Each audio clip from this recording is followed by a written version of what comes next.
Welcome in to Between the Pylons. I'm John Camacho. And this is Jacob Waters. And guys, we are talking about the Philadelphia Eagles. We are doing a series that we were doing the podcast. We were going division by division, talking about each division and doing a breakdown on each team. Unforeseen circumstances happened. We had to miss a couple weeks, so we are trying to get all of the breakdowns done as quickly as possible. So we're doing straight to YouTube, straight from our mouths to your eyes.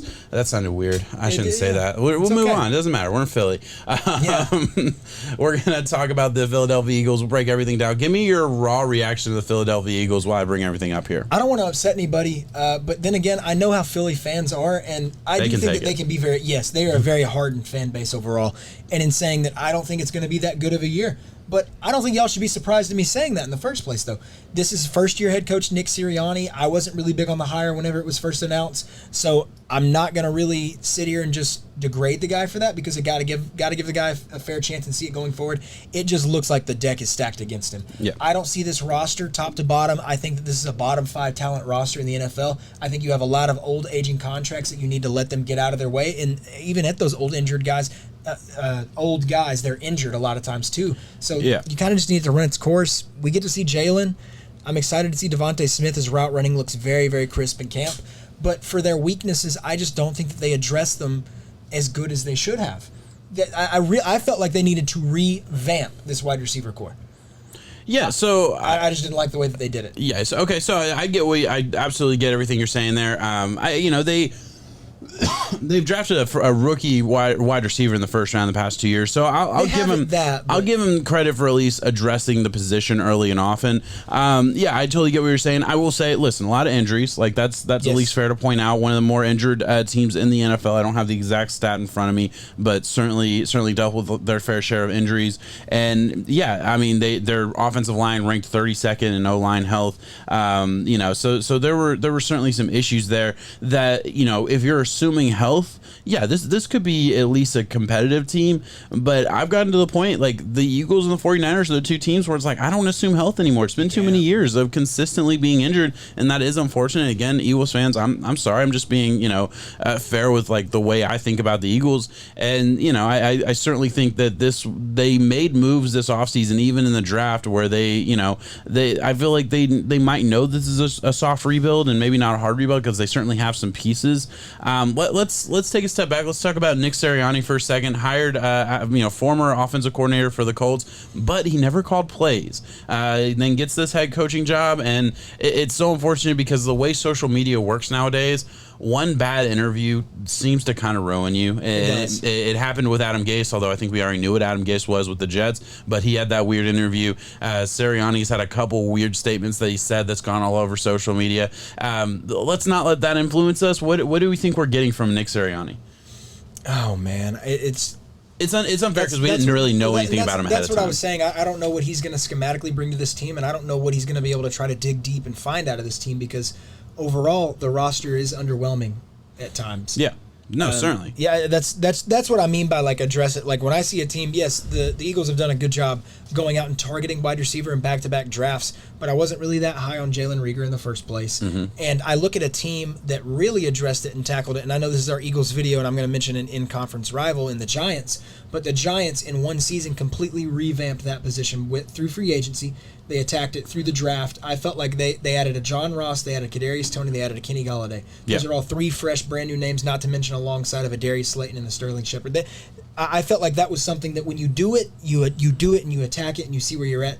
Not this year of a year going to get the guy because I don't know. I just don't think it's really the right way to do it. We'll you're talking about that. Let's take a look at their free agency and listen. I don't remember off the top of my head where their finances were. They're in cap hell, but they were. I think they were in cap hell. Because of the man on the screen right there. Yeah, Carson Wentz there. So they had to move on from a lot of people. The financial situation alone made it to where maybe this team wasn't going to be the most exciting. Really wasn't really able to bring any big pieces. And by the way, this is an older graphic that I'm reusing from past video. So if we're missing some names there, I do apologize. But this isn't every single name. Just some of the big names that happened right after free agency. They got Anthony Harris from the Vikings. They did get Anthony Harris from the Vikings. Like okay, so we missed him. But yeah, exactly. So I do agree. Moved on from a lot of older guys, but at the wide receiver position. But listen, I think there can be hope there for this wide receiver core. I look at this team as a team, if they can stay healthy, maybe they can get 4, 5, 6 wins. But yeah, you're right. This is a soft rebuild team. Let's move on to maybe what I think would be maybe the more important question for this team, and we're looking at it on the offense at a glance. That last question: how would you rebuild this team? What do you think? And then we'll get to, is Jalen Hurts? You want to talk Jalen Hurts first, and then we'll talk about the rebuild. Yeah, because I think that I mean, honestly, you can talk about both in the same, because I think it just depends on how you want to rebuild. So and it's contingent on seeing what Jalen Hurts can be this year. If he can go out there and get some kind of good product out of one of those lesser rosters. The Eagles are not just devoid of talent. I don't want to keep saying that, but when you're looking at this division as competitive as it is, and as good of a team as the Eagles have had consistently, Super Bowl, not that far away. Yeah. So that's where the bad taste in my mouth says talking so bad about the roster as a whole. So if Jalen Hurts is able to go out there and be it, it's just going to be hard, because I think he's going to have to play the Eagles out of that good draft quarterback spot. And if he's able to do that, I think that he could remain the quarterback. I think that he could still be the guy. But if the Eagles are a 2, 3, 4, 5 win team, if they're picking 8 and above or 8 and higher, you're in that line for quarterback immediately, and then you can't help but address the quarterback spot, because you're like, well, we were that bad. I mean, if he's the guy, it's kind of hard to line up with that. It does feel like this is a 1-year tryout almost for, is Jalen Hurts. It's not fair to him. It doesn't seem fair as like a guy who just kind of came in and could have a lot to offer in year 2, 3, 4 of starting for a football team that we may not get to see if he struggles early on. And listen, I'm not the biggest Jalen Hurts fan. I think my biggest issue is I don't trust him throwing down the field outside of the hash marks. I really don't. I think he falls off a little bit. I think he has some good accuracy over the middle. I think he has some good intermediate play, and then obviously his legs are a big part of his game. But I'll put it this way, and just in the pantheon of NFL quarterbacks and athleticism, I don't think he'd be above 2 of the quarterbacks drafted in this draft, in Fields and Lance. I think he'd be below those guys. I think he's probably I'd probably say below a Josh Allen, right? Below, obviously, definitely below Lamar, definitely below a. What are you talking about overall? I'm just sorry. I'm talking about athleticism. Yeah. I'm talking about his legs. Okay. I'm specifically talking about his weapon as a legs. You're saying his legs are not as good to make up for the lack of arm. I'm saying, listen, he is not. He's a mobile quarterback, and there's no question about it. But I'm saying he's not like the Lamar. He's not like the Kyler Murray. He's still he can be electric at times, though. But yes, I'm trying to leadership for me though. For sure. But what I'm trying to at least put it in perspective of like where he ranks in specifically that category as a quarterback. Because listen, if he's not the greatest thrower, but he has Lamar level athleticism, then who cares? Like, just build the offense around him, and who cares if he can really throw that well? I think he's right on that fringe territory with those legs and athleticism. I don't think he's quite there. Okay, see where and again, this goes back to saying. I have Kyler, Lamar, Josh Allen, all of those guys that are physically gifted right above it for sure. That Jalen Hurts is not that. But when you look at the leadership and the legs as a whole, I can't find a guy that I would. Yeah, there's not a great comparison for me anyway. I really can't. Mariota maybe.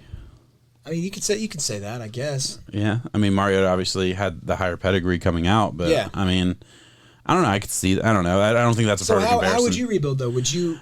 Yeah, so how I would rebuild, I mean, obviously you try and win every game. At this point, you don't do what you did in Week 17 last year. But I would certainly I would probably not go quarterback year 1. Honestly, I would give Jalen Hurts 2 years, regardless if it works or not. I want to rebuild this offensive line. This offensive line is older, has had a lot of injury issues, and I know a lot of those guys are coming back, but a lot of them are probably done too. So it's certainly fair to point out you need to upgrade that. Your front 7 is still really good, and I believe, if I'm not mistaken, they generated the highest pressure rate in the NFL last year. So you still have something to stand on there. Although again, they're aging. Derek Barnett's one of your big pieces.